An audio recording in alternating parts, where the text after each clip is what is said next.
हमारा टॉपिक है वो है अपने पास इंसर्ट की एपीआई को इंटीग्रेट करवाना रिएक्ट के साथ। लास्ट टाइम हम लोगों ने फेच की एपीआई को इंटीग्रेट करना सीखा था रिएक्ट के साथ। आज हम क्या करेंगे, इंसर्ट की एपीआई को इंटीग्रेट करना सीखेंगे रिएक्ट के साथ। ठीक है, तो विदाउट वेस्टिंग टाइम चलते हैं हम लोग अपने पास यहाँ पे विजुअल स्टूडियो कोड के अंदर, जहाँ पे हमने अपना प्रोजेक्ट ओपन किया हुआ है। अब यहाँ पे अगर आप लोगों को याद हो तो ये हमने बनाई थी अपने पास इंसर्ट की एपीआई। इसी को आज हम क्या करवाएंगे, कंज्यूम करवाएंगे अपने रिएक्ट के प्रोजेक्ट के अंदर। ठीक है, तो अच्छा यहाँ पे मैं साथ साथ जो है अपने प्रोजेक्ट को रन भी करवा लेती हूँ। तो यहाँ पे हम आते हैं और आने के बाद मैंने सिंपल क्या लिखा, मैंने कहा सी डी फ्रंट एंड, यानी मेरा जो रिएक्ट का प्रोजेक्ट था वो, और यहाँ पे आगे लिख दूंगी npm रन डेव। ठीक है, तो मैंने यहाँ पे आगे रिएक्ट का जो है प्रोजेक्ट रन करवा दिया। यहाँ पे इसको हम रनिंग स्टेज पे ले आते हैं। ठीक है, ये हमारे पास आ रहा है। अभी तक मेरे पास डेटा क्यों नहीं आया, क्योंकि मेरे पास एपीआई क्या है, रनिंग में नहीं है इसलिए। ठीक है, एपीआई जैसे मैं रनिंग में कर दूंगी तो मेरे पास जो है डेटा आना शुरू हो जाएगा। तो यहाँ पे आके मैंने cd बैकएंड दिया। अब यहाँ पे आके मैं बोल दूंगी npm रन डेफ कह दूंगी। डेफ कहने के बाद मेरे पास जो है कनेक्टेड हो चुका है, मतलब मेरे पास रनिंग स्टेज में आ चुका है। मेरे पास जो है डेटा उसका जो है फेच होके आ जाएगा एपीआई से। डन हो गया। अब यहाँ पे मुझे क्या करना है, अपने पास इंसर्ट करवाना है। हम एक काम करते हैं, अपने पास जो फर्स्ट फाइल है, मैं कह रही हूँ कि फर्स्ट फाइल मेरी पहले मैं क्रिएट की फाइल बना लेती हूँ। तो यहाँ पे आते हैं, मैंने क्या कहा, मैंने कहा क्रिएट डॉट jsx, और jsx कहने के बाद यहाँ पे आके मैंने कह दिया RFCE कहने के बाद अब सिंपल यहाँ पे आगे जो है मैं अपने पास स्ट्रक्चर वगैरह बना लूंगी। तो मैंने कहा यहाँ पे मेरे पास क्या होगा, कंटेनर। कंटेनर के अंदर मैंने कहा रॉ होगी, रॉ के अंदर मैंने कहा कॉलम होंगे। ठीक है, तो यहाँ पे आके मैंने जो है अपने पास कॉलम बना दिए। अच्छा, यहाँ पे डॉट लगाइएगा ताकि वो क्लास बनाए। ठीक है, तो यहाँ पे आके मैंने कहा कॉलम होगा, और बीच वाले को हमने 8 कह दिया, और इसके अंदर जो हम आगे फॉर्म लगा देंगे अपना। तो चलते हैं, बल्कि खुद ही बना लेते हैं हम फॉर्म भी। तो मैंने यहाँ पे आके फॉर्म बनाया। फॉर्म बनाने के बाद मैंने इनपुट का टैग लगाया, और इनपुट का टैग लगाने के बाद यहाँ पे मैं प्लेस होल्डर दे रही हूँ, जिसके अंदर मैं लिख रही हूँ एंटर योर नेम। सही है, और इसके साथ साथ क्लास दे दूंगी बूटस्ट्रैप की फॉर्म कंट्रोल वाली, ताकि अच्छी से यूआई आ जाए, वरना बड़ा बेकार सा आता है इनपुट।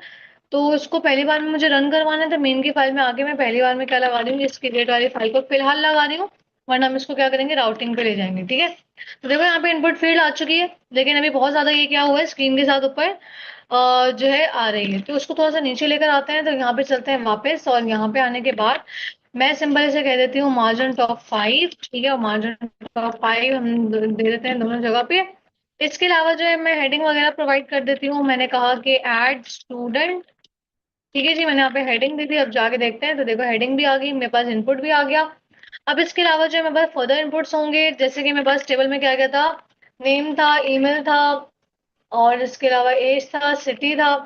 देख लेते हैं जाके और क्या क्या चीजें थी मेरे पास, मेरे जो है टेबल में। बल्कि हम यूआई पे, बल्कि हाँ यूआई हमने चेंज किया भी इसलिए। तो यहाँ पे आते हैं मॉडल्स में, ये आगे name, email, age, city, address. ठीक है, तो हम यहाँ पे इसी के लिए बना लेते हैं, यानी टोटल यहाँ पे 5 होंगे। एक और इनपुट ले लेते हैं, तो यहाँ पे आके मैं चेंजेस कर लेती हूँ। मैंने कहा नेम, नेम के बाद क्या होगा, ईमेल, ईमेल के बाद एज, एज के बाद सिटी, सिटी के बाद मैं यहाँ पे आके एड्रेस दे दूंगी। ठीक है जी।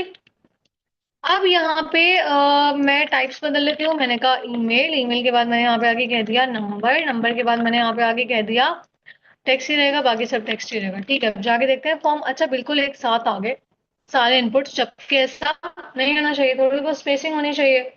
तो यहाँ पे आके मैं क्या करूंगी, क्लास दे देते हैं हम। कौन सी क्लास दे देंगे, हम बोलेंगे मार्जिन बॉटम, और मैंने कह दिया 3। सही है, अब जाके देखते हैं, देखो स्पेसिंग आ गई। अब मुझे क्या बनाना है, एक आधा बटन मुझे चाहिए। तो जो है बटन में यहाँ पे बूटस्ट्रैप का बना लेती हूँ।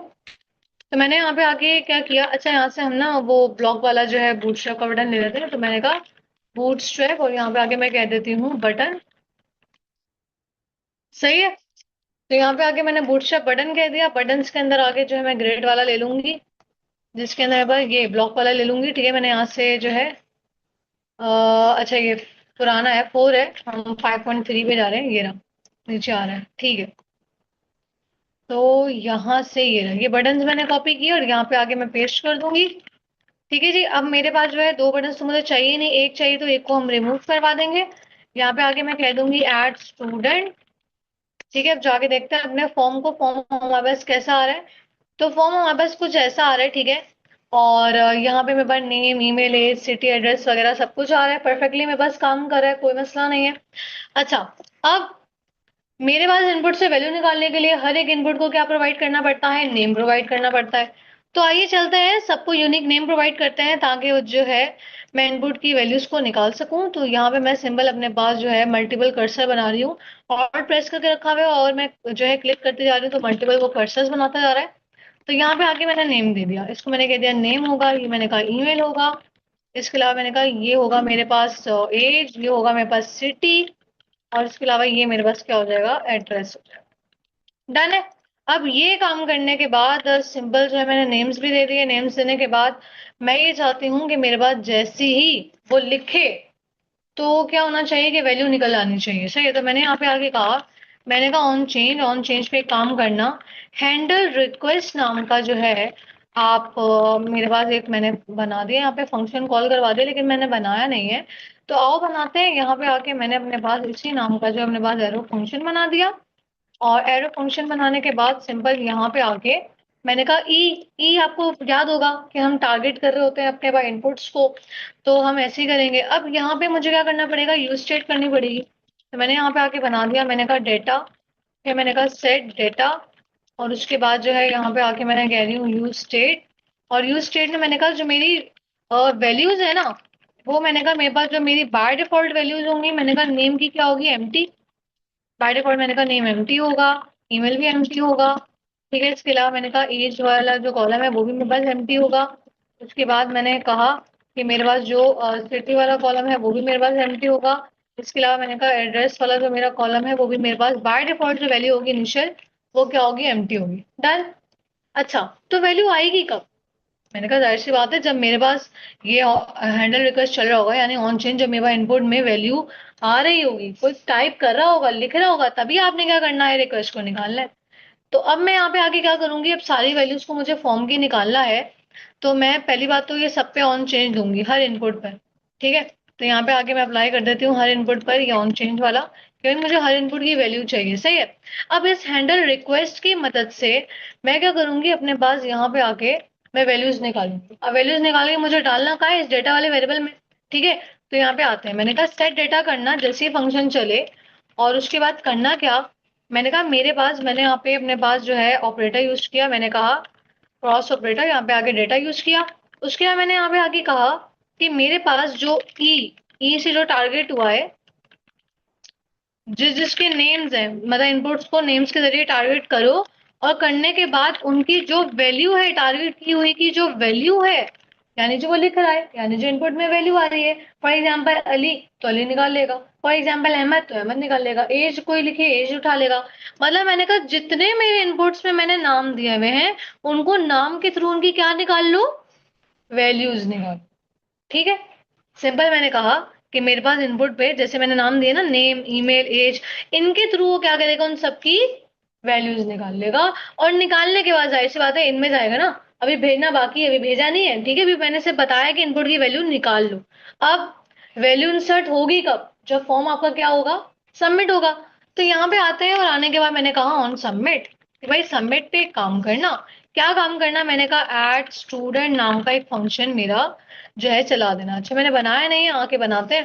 तो मैंने यहाँ पे आके कहा कि जी उसी नाम का हमने बनाया, और एरो फंक्शन मैंने बनाया यहाँ पे। उसके बाद सिंपल अब मैं क्या कहने जा रही हूँ, वही ई, जाहिर सी बात है डाटा मेरे पास उठकर आ रहा होगा। अब यहाँ पे आके मैं से बोलूंगी कि भाई एक्सिस की मदद से, जाहिर सी बात है एपीआई लगाने वाली हूँ ना। मैंने कहा जैसे फॉर्म सबमिट हो, एक काम करना, एक्सेस की मदद से पोस्ट की एपीआई है, तो पोस्ट यूज करेंगे। मैंने कहा एक्सेस में पोस्ट वाली मेरी एक अदद एपीआई है, अब इंसर्ट की एपीआई यहाँ पे लगेगी। सही है। तो यहाँ पे इसी को कॉपी कर लेते हैं, क्योंकि यूआरएल तो यही है ना, लोकल होस्ट वगैरह, पोर्ट वगैरह तो यही है ना, आता तो यही है। और उसके बाद क्रिएट के लिए मैंने क्या लिखा हुआ है, यहाँ पे देख लेते हैं अपने पास। तो मैंने क्रिएट के लिए लिखा हुआ है क्रिएट स्टूडेंट, तो मैंने इसको कॉपी किया, और यहाँ पे जो बकाया वो था मेरा यूआरएल, जो पोर्ट थी वो सब वैसे ही रहा, सिर्फ आगे मैंने एपीआई का नाम बदल दिया। डन। अच्छा, अब एपीआई में मेरे पास डेटा भी जाएगा, मतलब नेम जाएगा, ईमेल जाएगा, एज जाएगा, सिटी जाएगा, एड्रेस जाएगा। अब ये सारा डेटा मैंने कौन से वेरिएबल में रखा है, डेटा में। तो यानी मुझे यहाँ पे क्या पास करवाना है, डेटा। ठीक है। तो अब वो पास करने के लिए मैं यहाँ पे क्या पास कर दूंगी, ऐसे डेटा पास कर दूंगी कि भाई डेटा लेके जाएगा वो। अब यहाँ पे आते हैं, मैंने कहा एक काम करना, जैसे ही वो रिकॉर्ड ऐड करवा दे, रिकॉर्ड ऐड करवाने के बाद एक काम करना, मैंने कहा कि अब कुछ भी काम करवा सकते हो, जैसे आपने कह दिया कंसोल डॉट लॉग, या अब नेविगेट भी करवा सकते हो। नेविगेट अभी मैंने खैर नहीं करवाया, अभी फिलहाल मैं लॉग पे एक मैसेज प्रिंट करवा रही हूँ, इंसर्टेड सक्सेसफुल। ठीक है जी, मैंने एक मैसेज प्रिंट करवा दिया। चलो आओ, अब चलते हैं, देखते हैं कि मेरे पास क्या रिकॉर्ड इंसर्ट हो रहा है या नहीं। तो यहाँ पे आते हैं, एक बार एहतियातन रिफ्रेश कर लेते हैं। मैंने यहाँ पे नेम दिया, मैंने यहाँ पे जीमेल दी, एज दी। अच्छा एक बार ना मोंगोडीबी में चेक कर लेते हैं क्या जो है हमारे पास, इसको भी ऑन कर लेते हैं साथ में ना। तो मैं यहाँ पे जो है अपने पास मोंगोडीबी को मैं ऑन कर रही हूँ, ताकि मैं वहां पे देख भी सकूँ, आप लोगों को दिखा भी सकूँ। तो यहाँ पे मैं बस ये आ गया, ठीक है। अच्छा तो यहाँ पे आके मैंने कहा अली, सिटी मैंने कह दिया कराची, एड्रेस मैंने कह दिया मनी, सही है। ऐड स्टूडेंट पे क्लिक करते हैं। अच्छा यहाँ पे आते हैं, इंस्पेक्ट पे आते हैं। अच्छा वो कह रहा है कि अच्छा पहले तो वो क्लास का मुझे कह रहा है कि भाई आप क्लास कर दो, क्लास नहीं रखो, आप क्लास नेम कर दो। तो हम इसको बदल लेते हैं क्लास नेम, और इसको भी हम क्या कर देते हैं क्लास नेम, ठीक है। वो जो एक एरर आ रहा है, वार्निंग आ रही है, वो चलो हट जाएगी इससे, वो हमने रिमूव कर दी। अच्छा इसके अलावा एक चीज और, बटन की टाइप यहाँ पे क्या हुई हुई है, बटन, तो वो फॉर्म तो सबमिट करेगा ही नहीं, तभी तो फॉर्म सबमिट नहीं हुआ। तो यहाँ पे हमें क्या करना पड़ेगा, सबमिट।